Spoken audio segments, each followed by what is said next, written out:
皆さん、こんにちは。日本の不動産の冒険をご覧いただきありがとうございます。Thank you for joining me on my adventures in Japanese real estate. And I started off today with a little Japanese. Maybe I'll do it every week from now on. But the reason I did it today is because I want to talk a little bit about some Japanese words that might make your search for an Akiya in Japan a little bit easier, or at least you'll understand a little bit more about what makes a Japanese house. And certainly this is not going to be a comprehensive list, but at least this will get you started. So, without further ado, let's get into the list of Japanese Akiya words.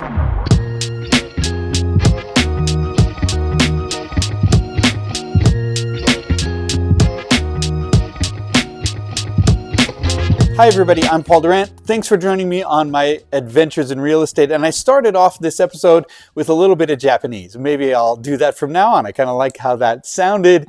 But the reason I did it this week is because I wanted to talk about some Japanese words and phrases and general nomenclature for buying a house in Japan. Things that explain certain aspects of the architecture of Japanese houses, certain elements of the house that really only have Japanese names, and or maybe they do have English names, but obviously people are going to refer to them in Japanese in Japan. So this vocabulary lesson might help you a little bit in your purchase, but also in understanding what a house might be like in Japan and what are the aspects and the features of a house that you might experience in Japan. So I'll talk a little bit about older houses and newer houses in this regard as well. Well, the first word, of course, is Akiya, and everybody probably knows this word already. Literally, this means empty house. A lot of people will refer to it as an abandoned house. I wouldn't say abandoned, because a lot of times we know the owner hasn't abandoned it. Maybe they do come take care of it. Maybe they visit it. Maybe there's a lot of belief that after somebody dies, their spirit lives in a house for a year, a couple of years. That's something that sort of goes into the Buddhist beliefs in Japan. And so as a result, a lot of times people won't sell houses right after people die. They'll hold on to them for a few years and they'll take care of them during that time. Well, they are akiyas. They're empty houses, but they are not abandoned, strictly speaking. So that's an akiya. And a related word that you'll hear is bukken. So a bukken is actually really just means a property that's for sale. Generally speaking, it's a house that's for sale. It might be an akiya, it might be empty, it might not be empty. But a bukken is just simply a house that is for sale. So a lot of times the real estate agents won't necessarily refer to a house as an akiya. It's not exactly a positive term. But a bukken, of course, just simply means a property that's for sale. So that's a lot more positive. What kinds of properties can you expect to run into? Well, the classic sort of folk house, the old Japanese folk house that you'll see in the countryside, huge house, 2 floors usually, several rooms, very old style, often built of rough-hewn beams and pillars. These beautiful old houses are often Minka or kominka. So kominka are traditional folk houses, is I guess how you could call them, and they often come with quite a bit of land. They'll come with a kura. So a kura is a storehouse that a lot of the old houses used to have built, that are actually built from mud, basically, like huge thick mud walls to protect the inside from the elements outside. So the temperature stays more regulated, there's less humidity inside the kura, all of these because of the very, very thick dirt mud walls. A lot of these kominka also have mud walls. The mud walls are called Tsuchikabel. So Tsuchikabel literally means mud wall. This is a common way of building a house in Japan. Not modern, but up until relatively recently, you would find Tsuchikabel walls in houses in Japan. There's a lot of features about this, such as, the natural sort of ability to keep the temperature more even, etc. They tend to be thicker, so they have some insulating qualities, etc. But they can also bring on other problems like mildew and molds and things like that can grow in these Tsuchikabel walls. So it's something to be aware of. They are beautiful walls. They're also very difficult to maintain because modern houses are not made of Tsuchikabel, and so as a result, it's hard to find somebody who can work with a Tsuchikabel wall. While I'm talking about that, let me talk about a Dozou. So a Dozou is essentially a house that is made from earth or dirt or mud, and a lot of the houses built maybe the turn of the 20th century and a little bit beyond are going to be Dozou. They are wood-framed houses, but they're often covered with that mud dirt covering that can be quite thick. Oftentimes they're painted or shikkuied. Shikkui is kind of the plaster, Japanese plaster. That is, it's a beautiful plaster. It generally comes in white, but you can find colors as well. Shikkui is a very non-toxic substance, actually natural shikkui, made from eggshells and things like this. Anyway, so the Dozou walls are shikkuied, and that means that they're basically sometimes have a kind of plaster covering. Also, you'll find shikkui in the inside of older houses as well. Japanese tend to not paint walls. This is very uncommon. So modern houses a lot of times will be wallpapered. Older houses, you'll find a lot of them will be have the shikkui covering on the inside. And so that's usually white, but can be green or yellow or blues. Basically, they can be dyed in whatever colors, grays, etc. So that can be really, really interesting. It's quite beautiful, this shikkui. It's something that you could probably do as a DIY.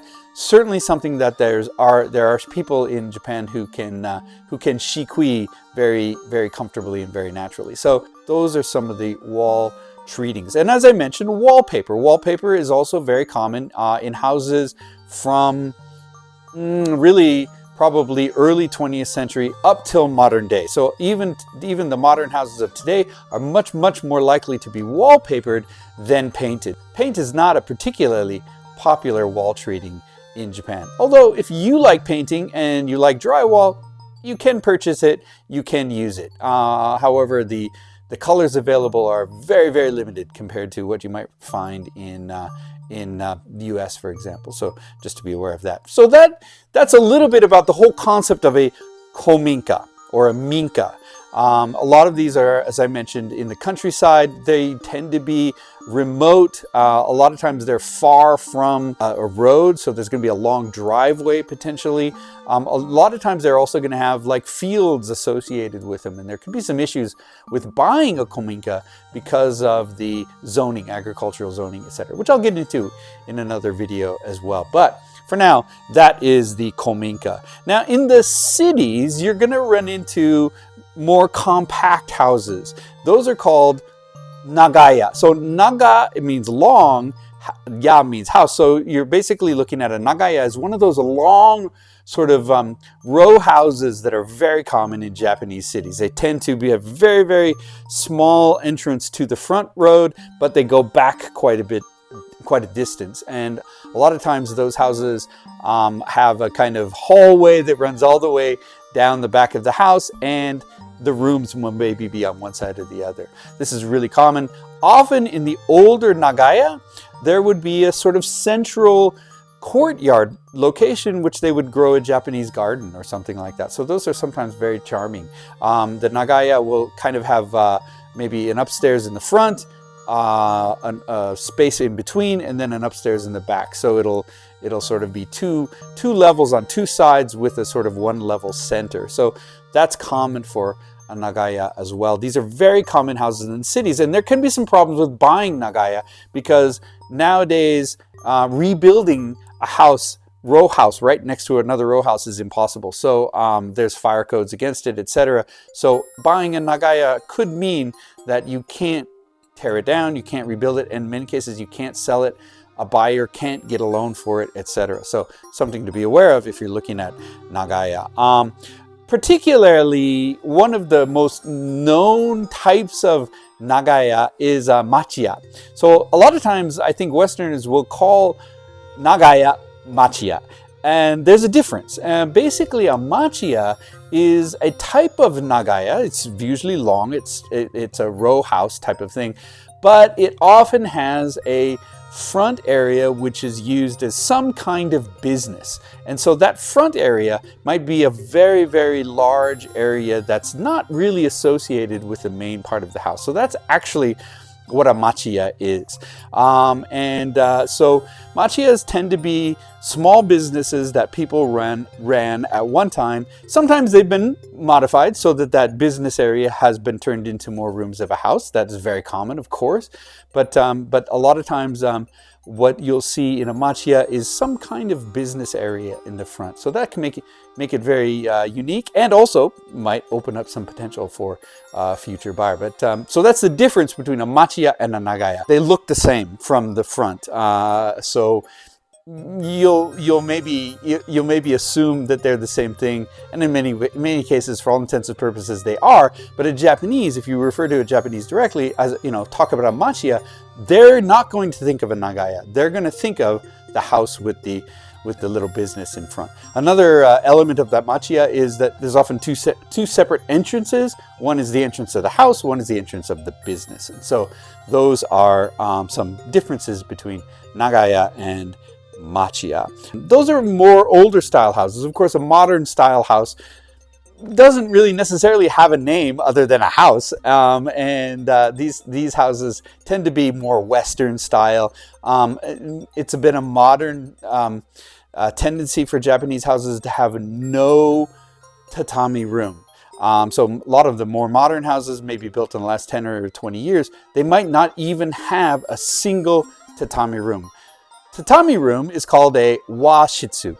So wa means just sort of Japan or Japanese, and shitsu means room. So shitsu is a good word to know because you're going to refer to various different shitsus, which are rooms. So washitsu is a room with the tatami flooring, tatami mats. Of course, tatami mats are those grass mats that the Japanese once used very, very extensively in houses as sort of carpeting. While I'm on the topic of tatami, I should mention that tatami is a standard way to measure house size in Japan. So a lot of times people will say it's a 8 tatami or Hachijo room, or 6 tatami or 4 tatami.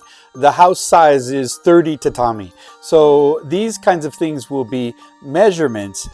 Even when the house doesn't have tatami in it, they're still going to use that as a measuring scale. And just so you know, a tatami is about 1.8 meters long by about 0.9 meters wide. And that's the standard tatami size. But in cities like Tokyo, Nagaya, Osaka, the very crowded areas, Yokohama, etc., those tatami sizes are actually going to shrink a little bit. So be aware of that. The tatami actually changes size a little bit in the cities and in the countryside, but the standard size is 1.8 by 0.9. And this is a really important number because a lot of the building of Japanese houses is done based on tatami lengths and tatami widths. So instead of being a meter, it's going to be 0.9 of a meter, etc. And so that means that a lot of the standard cuts and that sort of thing are going to be 1.8 or 0.9.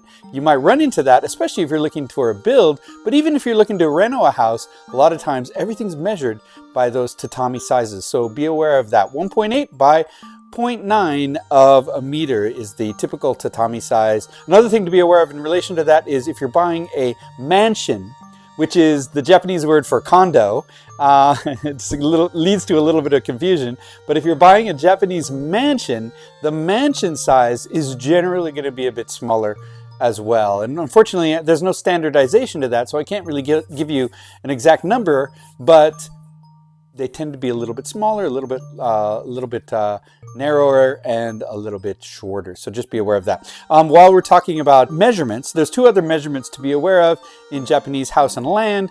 The others are Heibei and Tsubo. So Heibei basically is 1 square meter. So that's a pretty easy one to remember, and a lot of land and houses will be measured in Heibei. So your house might be measured in Jo, or Tatami.